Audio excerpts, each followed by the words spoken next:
Hello friends, welcome back to our channel. आज के इस वीडियो में हम बात करने वाले हैं एक महत्वपूर्ण लीडर के, जिसका नाम है आपका व्लादिमीर लेनिन। व्लादिमीर लेनिन जो कि आपके कहाँ से बिलोंग करते थे? व्लादिमीर लेनिन आपका रशिया से बिलोंग करते थे, जिसको यूएसएसआर के नाम से जाना जाता था। कब? कोल्ड वॉर से पहले, यानी 1991 से पहले, जब सोवियत रशिया का विघटन नहीं हुआ था। तो उस समय का यूएसएसआर और आज का रशिया, वहीं से आपके जो लेनिन थे वो बिलोंग करते थे।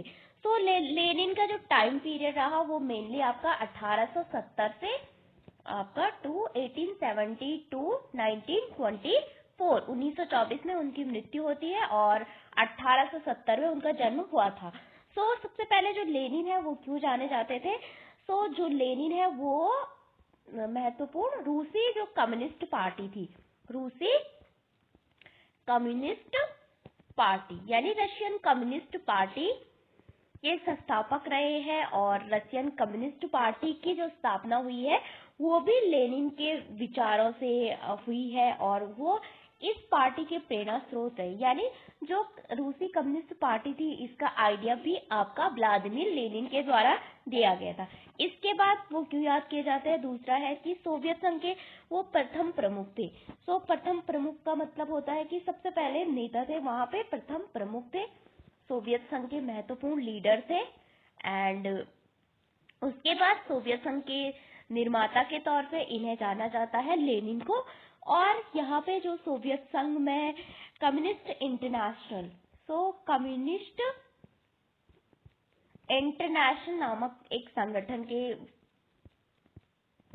संस्थापक भी रहे। कौन? Vladimir Lenin. सबसे पहले इनकी जो 2 महत्वपूर्ण योगदान है, तो सबसे पहले जानते हैं वो महत्वपूर्ण योगदान कौन है। एक तो रशियन जो कम्युनिस्ट पार्टी है उसका फॉर्मेशन, दूसरा है कम्युनिस्ट इंटरनेशनल के संस्थापक रहे हैं आपके व्लादिमीर लेनिन, इनका महत्वपूर्ण योगदान था वहां पे। एंड तीसरा है बोल्शेविक क्रांति।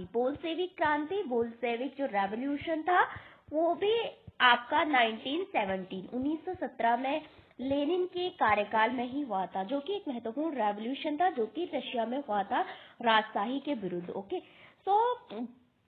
जो लेनिन था उनका एक महत्वपूर्ण योगदान रहा। रशिया के आधुनिक निर्माता के तौर पे उन्हें जाना जाता है और प्रथम प्रमुख के रूप में जाना जाता है। रशिया के वास्तुकार के रूप में जाना जाता है और यहाँ पे बोल्शेविक क्रांति के निर्माता के रूप में उनको जाना जाता है। जब लेनिन की डेथ हुई उसके बाद उनके जो विचारधारा थी उसको किस नाम से जाना गया? उसको जाना गया आपका लेनिनवाद के नाम से। लेनिन के विचारधाराओं से ही आपके जो कार्ल मार्क्स थे, जो कि एक मार्क्सवाद से रिलेट करते हैं आपके कार्ल मार्क्स, तो वो सबसे पहले लेनिन से ही प्रभावित थे, क्योंकि लेनिन की जो साम्यवादी विचारधारा थी उसका एक्चुअल में इम्प्लीमेंट किया आपका किसने? कार्ल मार्क्स के द्वारा। कार्ल मार्क्स जो कि साम्यवादी विचारधारा के लिए जाने जाते हैं, मार्क्सिज्म के लिए जाने जाते हैं, तो वहां पे पूंजीवाद के खिलाफ विद्रोह के लिए जाने जाते हैं कार्ल मार्क्स। तो उनका जो विचारों का इम्प्लीमेंट था वो कार्ल मार्क्स के द्वारा ही किया। इस वीडियो में हम उनकी कुछ इम्पोर्टेंट वर्क के बारे में जानते हैं। तो उनका पहला टाइमलाइन हमने जाना 1870 यानी 1870 से आपका 1924 तक। और वहां पे रशिया की जो सीपीआई पार्टी थी एंड कम्युनिस्ट इंटरनेशनल में उनका महत्वपूर्ण योगदान रहा। और इसमें बोल्शेविक पार्टी के गठन में, यानी बोल्शेविक पार्टी के गठन में नहीं, बोल्शेविक रेवोल्यूशन में। बोल्शेविक रेवोल्यूशन जो कि रशिया में हुआ था 1917 में। अब उनके कुछ इम्पोर्टेंट वर्क है, जैसे कि 1899 में उन्होंने एक पुस्तक लिखी थी जिसका नाम था the development of capitalism in Russia, यानी रशिया में पूंजीवाद का विकास से उनकी ये बुक थी। क्योंकि रशिया एक साम्यवादी यानी साम्यवादी देश था, समाजवादी देश था और समाजवाद की विचारधारा वहां पे फॉलो होती थी। तो रशिया में कैसे धीरे धीरे जो पूंजीवाद है वो वहां पे धीरे धीरे मतलब अपने पांव पसारा। तो इस तरह से उन्होंने एक बुक लिखी the development of capitalism in Russia, यानी रशिया में पूंजीवाद का विकास कैसे हुआ। फिर है what is to be done. What is to be done उनकी बुक आई, वो आई 1902 में। ये बुक काफी इंपॉर्टेंट है क्योंकि हमारे एग्जाम में काफी बार पूछी गई है। Third is one step forward, two step back. So one step forward, एक step forward and two step back, यानी एक स्टेप आगे एंड 2 स्टेप पीछे। इस तरह से उन्होंने बुक लिखी। कब लिखी? 1904 में लिखी। फिर है two tactic of social democracy in the democratic revolution. तो ये इनकी काफी इंपॉर्टेंट बुक है, two tactic of social democracy in democratic revolution. And third है उनकी the right of nation to self determination. And fourth book है उनकी imperialism the highest stage of capitalism, यानी जो साम्राज्यवाद होता है वो क्या है? पूंजीवाद की हाईएस्ट स्टेज है, यानी पूंजीवाद की सबसे हाईएस्ट मतलब सबसे ऊपर की स्टेज है, यानी जब पूंजीवाद की जो हाईएस्ट स्टेज है उसको कहेंगे आप साम्राज्यवाद। फिर है the state and revolution. The state and revolution की एक इम्पोर्टेंट बुक है जो उन्होंने 1917 में लिखी। ऐसी ही book the social revolution book लिखी थी आपकी किसने? थेडा स्कोपल ने। सो द अप्रैल थीसिस, ये भी उनकी इम्पोर्टेंट बुक है। आप जानते हैं कि जो लेनिन है उसके रिलेटेड हमारे एग्जाम में कौन कौन से क्वेश्चन भी बने थे। पिछले साल ही क्वेश्चन आया था जिसमें लिखा था कि लेनिन की डेथ कब हुई। सो 1924 में लेनिन की डेथ हुई थी। एंड उसके बाद आया था कि the imperialism is the highest stage of capitalism. ये उनकी काफी इंपॉर्टेंट बुक है, ये बुक भी पिछली बार पूछी गई थी। एंड द अप्रैल थीसिस भी पूछी गई थी। And what is to be done is important book. And सबसे पहले वाले the development of capitalism in Russia. So इस वीडियो में हमने जाना कि लेनिन के बारे में, लेनिन की जो विचारधारा थी वो किस तरह से रशिया में बढ़ी। आप जानते हैं ये उनकी कुछ इम्पोर्टेंट बुक है। ओके,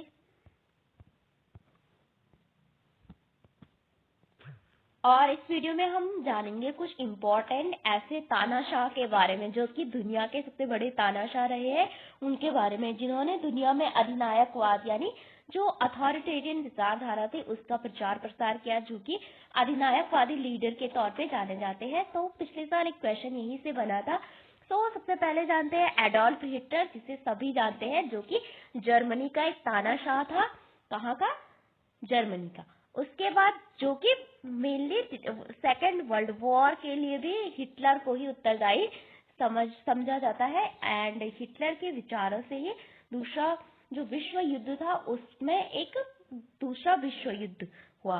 फिर है मुसोलिनी जो कि इटली से बिलोंग करते थे। और मुसोलिनी भी जैसे हिटलर की विचारधारा थी वैसे ही मुसोलिनी का जो इटली में अधिनायकवाद था वो भी ऐसे ही था, जहाँ पे केवल स्टेट को इम्पोर्टेंट माना जाता है, यानी राज्य ही सब कुछ है। उसके बाद जानते हैं स्टालिन जो कि लेनिन के बाद सोवियत रशिया के लीडर बने। लेनिन जो कि 1924 में लेनिन की मृत्यु होती है, उसके बाद 1924 से आपके जो स्टालिन है वहाँ के लीडर बने, जो कि अधिनायकवाद और रशिया में काफी क्रूरता के लिए जाने जाते हैं। फिर है माओ जेडोंग जो कि चाइना से बिलोंग करते हैं। हम सभी जानते हैं कि माओ जेडोंग के नेतृत्व में ही 1949 में चाइना में क्रांति हुई। इससे पहले ही क्रांति हुई थी 1911 में। सो जो चाइना है वहाँ पे एक क्रांति तो पहले हो चुकी थी, उसके बाद 1949 में वहाँ पे एक क्रांति होती है जो कि माओ जेडोंग के नेतृत्व में होती है। किम जोंग सेकंड जो कि आपके नॉर्थ कोरिया से बिलोंग करते हैं, किम जोंग उन भी कहा जाता है उसको, नॉर्थ कोरिया के इम्पोर्टेंट तानाशाह है ये। एंड उसके बाद सद्दाम हुसैन जो कि इराक से बिलोंग करते हैं। सद्दाम हुसैन को ही किसने मारा था? अमेरिका ने। सो इराक ईरान वॉर के दौरान अमेरिका के द्वारा एक ऑपरेशन चलाया गया था, तो वहीं पे सद्दाम हुसैन को जो अमेरिका था उनके द्वारा मारा गया। फिर है गद्दाफी जो कि लीबिया के एक महत्वपूर्ण तानाशाह थे, लीबिया से बिलोंग करते हैं। कहाँ से? लीबिया जो कि एक कंट्री है। ओके, आप जानते हैं कुछ इंपॉर्टेंट। तो सबसे पहले हमने जाना एडोल्फ हिटलर जर्मनी से, फिर है आपका मुसोलिनी भी इटली से, फिर है स्टालिन जो कि रसिया से, और फिर है माओ जेडोंग चाइना से, किम जोंग उन जो कि नॉर्थ कोरिया से बिलोंग करते हैं, फिर है सद्दाम हुसैन इराक से, एंड गद्दाफी है कहाँ से? लीबिया से। फिर है सद्दाम हुसैन, हमने जाना कहाँ? इराक से। And Mohammad Gaddafi is Libya. Francisco Franco आपके स्पेन से बिलोंग करते थे। यहाँ पे भी ये अपने अधिनायकवादी यानी अथॉरिटेरियन रूल के लिए जाने जाते हैं। फिर है एडी एमिन, जो कि एक युगांडा के एक लीडर थे एंड ये भी अपने अधिनायकवाद के लिए जाने जाते हैं। फिर है ऑगस्ट पिनोचेट, जो कि एक चिली के महत्वपूर्ण लीडर थे। कौन? ऑगस्ट पिनोचेट। फिर है पॉट पॉट, जो कि आपके कंबोडिया के थे।